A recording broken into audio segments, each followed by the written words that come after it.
IUI గురించి తెలుసుకుందాం. So IUI అంటే ఏంటి? Intra uterine insemination. అంటే మనం వీర్యం అనేది శాంపుల్ని కలెక్ట్ చేసి దాన్ని మనం ఒక కెథెటర్ సాయం ద్వారా గర్భసంచిలోకి పంపిస్తాం. దీన్ని ఇంట్రా యూట్రైన్ ఇన్సెమినేషన్ అంటాం. సో ప్రొసీజర్ చేసే ముందు మనకి ఏంటేంటి అవసరమో చూద్దాం. సో ఇక్కడ ఈ స్పెక్యులమ్స్, నెక్స్ట్ ఒక వల్సెల్లం, కావాలంటే యూట్రైన్ సౌండ్.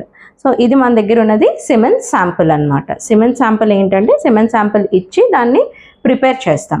ప్రిపేర్ చేసిన తర్వాత ఇది మనకు వచ్చిన ఫ్రెష్ శాంపుల్. సో ఈ శాంపుల్ మనం కలెక్ట్ చేసుకున్న తర్వాత ఇది IUI catheter. This is IUI catheter అనమాట.